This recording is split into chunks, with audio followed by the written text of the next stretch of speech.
Hello everyone, we're live again on YouTube and LinkedIn, bringing you yet another exciting episode of our Top Innovator series. This is where we dive into proven leadership ideas, game-changing strategies, and, as always, the brilliant minds behind them. My name is Joseph Martens, I'm your host, and I'm excited to introduce today's guest to you. With us today is Eric Fraser. Eric is the CTO at Dr. Lisa AI, where they build AI agents and bots to help their clients solve business problems. Before that, he held other tech executive positions at several other organizations, and he is also a founding member and chair of the Seattle AI Circle. Eric, it's a pleasure to have you in this conversation today. It's a pleasure to be here. Thank you very much for inviting me. Eric, you're super accomplished in your career as a leader in the tech space, and I know you went into management and then back into tech and management. So a super accomplished career, Eric. And when you reflect on that, I'm curious to know, what do you think are the reasons for your success? What do you attribute your success to? Good luck and good mentors. Okay. I think I've been dealt, a really, really fortunate hand in life. Now, I'm not talking about growing up rich, because I didn't grow up rich, but I basically was just good at taking standardized tests, which is just genetic luck. That is the way society has arranged the pipeline to, from, poor family to good university. You just have to be good at taking standardized tests, and that's just luck. It's like being 6'8". You've got an advantage on the basketball court. You didn't choose that. You were just born with those genes. So I was born with the genes to take standardized tests and find them kind of easy. And then good mentors was super important, because even with, going to a good university and doing all the homework and all that stuff, I was still pretty bad at a lot of stuff, especially around managing people. So in terms of being a people leader, I really needed that mentorship. And I started off pretty bad at it. Okay, so I appreciate the humility there, Eric, especially with the good luck. But in leadership, there really are no standardized tests, right? So I get it that maybe luck brought you to a certain point, but standardized tests end when you encounter your first team member. Oh, yeah, that's right. Yeah. So talk to me about that. Brick wall. Yeah. So I gravitated to management for exactly the wrong reasons, which is that I wanted to have more money. Now, when I say it's wrong, I already had enough money, but I was greedy, so I wanted more. And I thought wrongly, I'll just become a manager and then I'll get more money. First of all, that's not even true, but that's what I believed. So I, made an effort to get into management for whatever, for a variety of reasons. I succeeded in getting into management, but then I found myself very bad at it because I didn't understand the nuances and the moralities, essentially, of managing people and teams. So this is where my mentors had to patiently and sometimes very firmly correct my behavior.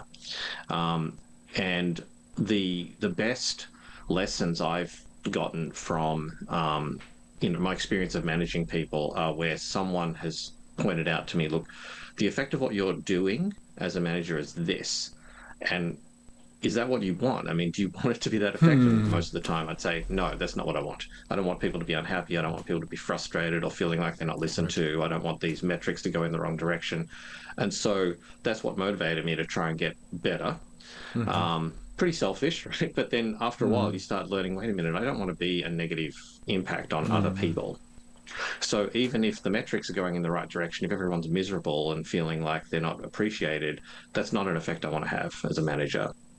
So, yeah, it was really just seeking out mentorship, because I realized I'm not good at this. Things are not happening the way I want. People don't like what I'm doing. And I just reached out for help. And luckily for me, there are a lot of people around that were willing to help. Yeah. Can you share a bit more about what didn't work, if you're willing to do that? What are the things that did you discover? Yeah, absolutely. So being mostly in technical teams, the people that I was managing were also technically minded, and I made the mistake of thinking, okay, all technical people fit this certain profile of Mm, personality, which of course, again, is completely not true. So I started managing those people based on a bunch of theories that I'd read about, oh, INTJs, Myers-Briggs INTJs like this and that and blah, blah, blah. And so my understanding of how to manage people was incredibly shallow. And I wasn't picking up on just the very obvious human signals that I was getting back, where people would basically tell me in, you know, sometimes explicit terms, sometimes implicit terms, I'm not happy with the way you are managing me. Um, so I again, I was a little bit thick. I was not the fastest learner on this stuff. Um, I had to be told by mentors, this is the effect you're having on this person. This is not acceptable to us as an organization. You have to change the way you're doing this. And here's some coaching on how to change it. So I just had to, widen my point of view, mature as a person, and understand that there is a moral element to everything you do as a manager of people. If you send someone home unhappy, I mean, you're affecting their family life, and there is a moral element to that. Regardless of what you're doing to the business metrics of the organization, that's not something that you should do. It's something you should try to avoid at all costs. So again, mostly mentorship, but then, as I started getting a little bit older, realizing that, oh yeah, this is on me. I mean, I'm accountable for this. Even if I have zero mentors, I need to be good at this. wow, I'm not sure I've ever had anyone in the conversation here to talk about the moral dimensions of leadership. And I think you're spot on. I think there is that dimension. It sounds like there was some patience in your mentors as well, right? The way you describe it sounds like this could have gone Yeah. differently. And talk about your mentors. What did they tell you? What stuck with you? And maybe also what did they say that didn't resonate at the time and later you thought Oh, they really were right, or there was some wisdom that I didn't see at the time? yeah. I'll share two things that I think are the most impactful things I was told. The first one is um, what you find most annoying in other people is often something that you deeply loathe about yourself and are not admitting. Not always, but a lot of the time. Um, and then the other one is to become more aware of your impact on others. And everything performance as a manager starts with that. And this is not about, oh, you've got to be a nice person in the world. No, this, even if you don't care about being nice and you do care about results, it still starts with what is your impact on others as a manager.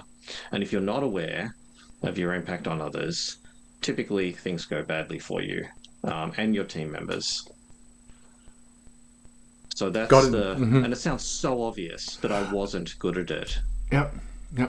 So you're right. Some of these things do sound obvious, and putting them into practice is the hardest thing in the world.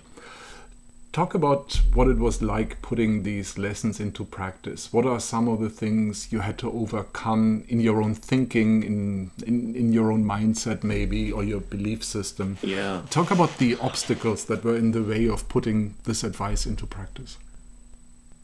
Well, a lot of it was about dropping my ego, or at least, toning down the role of my ego in my behavior. So when we talk about being aware of your impact on others, a lot of the time, the simplest way to be aware of it is just to ask people good questions and to invite honesty from them, to invite feedback about yourself from them. Now, if your ego's a little too present or, um, too dominant in that interaction, you sometimes become resistant to constructive feedback, or you don't even want to ask someone like, tell me about how you experience, the way I lead the team. So if you're willing to turn your ego down and just listen and signal to people that, yes, it is safe for you to be honest with me right now. So if I've, come across as too judgmental or too controlling, it's actually safe for you to tell me. I will receive that. I will not yell at you. I will not punish you. I just want the information. So at first that was uncomfortable for me. But then when I realized, hey, I'm not dying from this. In fact, my health is actually just fine, and I'm not I'm not wounded, so I can hear this information that I'm bad at something and I'm still okay. So then I wanted to do it more and more because I'm like, oh, this is really fascinating information. Like I didn't know I was bad at that, but everyone says I am. Well, not every, there's a huge pattern of feedback that says I'm bad at this. So it's probably true. Um, so that just becomes super interesting. The more you do it, the more comfortable you get with it. So whether it's asking for constructive feedback, asking open-ended questions of the team that may, you know, give you information that you initially find like jarring or stressful, the more you do it, the more comfortable you become. Yeah, yeah. That means putting yourself at issue, right? Being willing to question yourself, challenge yourself, how you do things. My experience Sure. is that it's easier to challenge yourself the more solid you're resting in yourself, the more solid your own foundation is. Is that something that Yeah. you noticed as well? Did that ability to challenge yourself, put yourself at issue, did that grow over time for you? Or I say a bit about that. Yeah, you bring up a good point there, which I haven't thought about explicitly, but what I do believe to be true is the older I got, the more comfortable Yeah. I got with these habits of just inviting feedback about yourself and trying to create safe forums for people to be really honest with you. And I do also believe that the older I got, the more comfortable I got with, setting my ego aside or just admitting that I'm bad at some things and it's okay, you can just work on those things, or you can just try to avoid putting yourself in a situation where you're having negative impacts on people. So yeah, I think there is a correlation, like being more comfortable with yourself and then being comfortable with these activities of getting feedback and Yeah. letting people tell you that you need to improve or that you're just not very good at something. Yeah, yeah. That's what I'm wondering, right? There's a maturity component to that. And if that's the case, then the question becomes, to what extent are we able to convey these kind of lessons to other people who might be younger, more junior? Is that even possible, or do they just have to experience it, I grow? I think there's a great value in conveying the idea to them. Of course, we can't control their internal sense of self-assuredness or self-awareness, but we can honestly share with them this idea that your impact on others, if you want to manage a team and if you want to manage people, your impact on others is something you need to be really, really aware of. And you probably don't start with enough awareness. So it's something you should try to build. And then you explain why that's valuable and how it leads to good results and happier people. And then it's kind of on them to figure out, okay, well, what can I do about that? Now, if they have low self-awareness, low self-assuredness, sometimes you can't help them with that.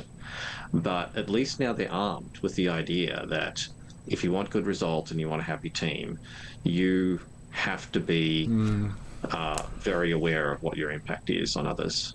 Yeah, yeah. Now, we talked about your past leadership journey, Eric. I would like to take a look at today. And this is not about companies, positions, or anything like that. This is, again, about the leadership journey.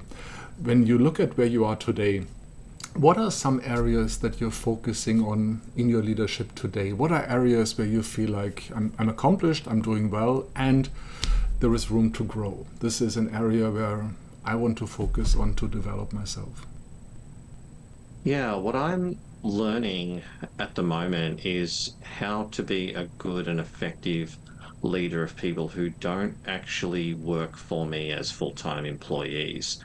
So Okay. I think this model of, I guess I'll call it labor coordination, is really important because what I see going down is the incidence of people just joining a large company because it's safe and then being an employee of that large company for 20 years and you be loyal to them and they're loyal to you and then you retire with a gold watch. And that's the way that labor is coordinated. It's coordinated inside the walls of a large company. That model is going down. What's going up is, contractors, independent experts hiring themselves out on a part-time basis.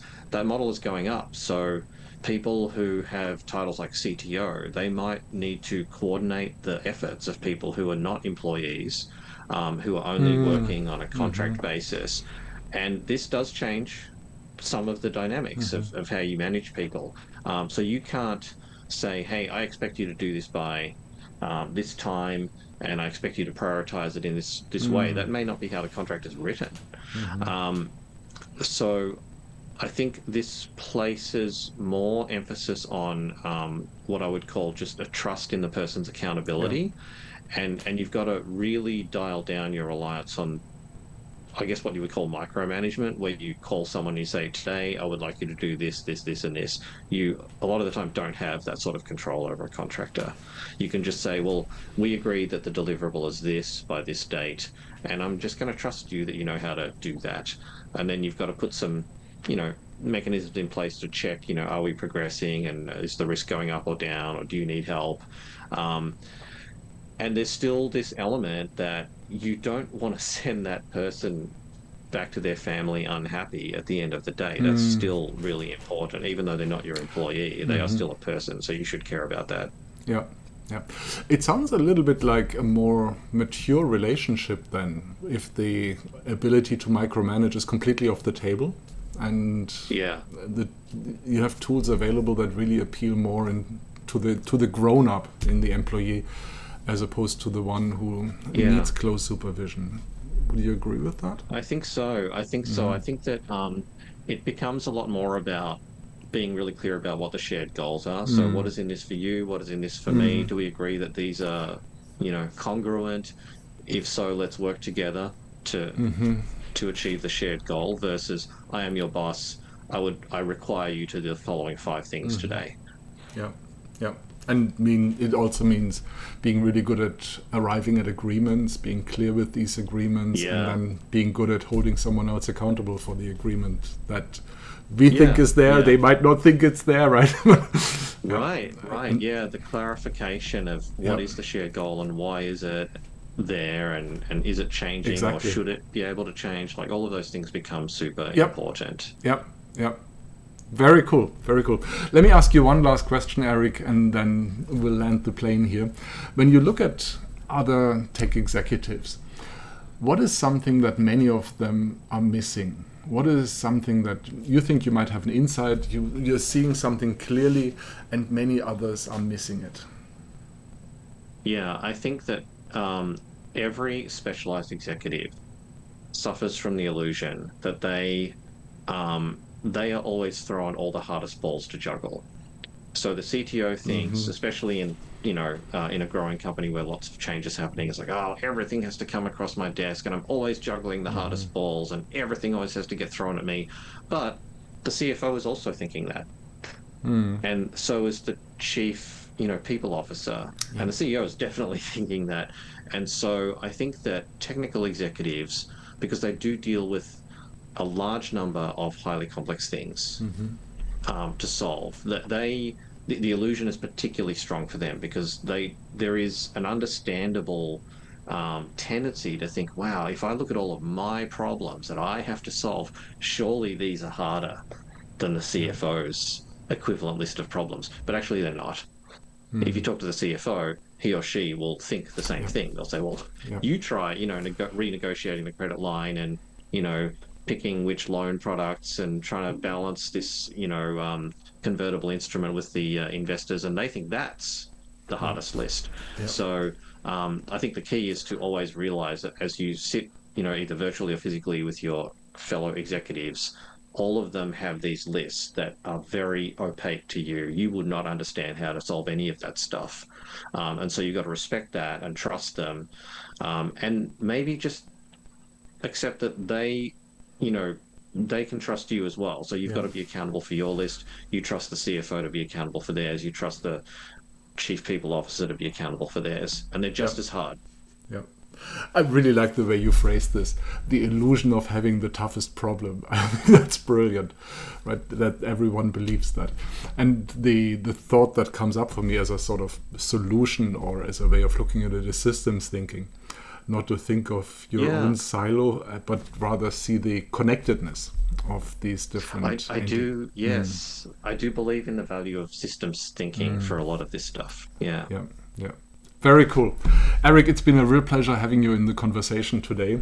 Something that will stick with me for a long time is how you were really going into talking about the obstacles you had early on, how difficult that was, and how you came out of that, what you did to really elevate from that. Thank you for that, Eric. Thanks to all my mentors who are watching this. So, yeah. We should roll them on the a list of them, right?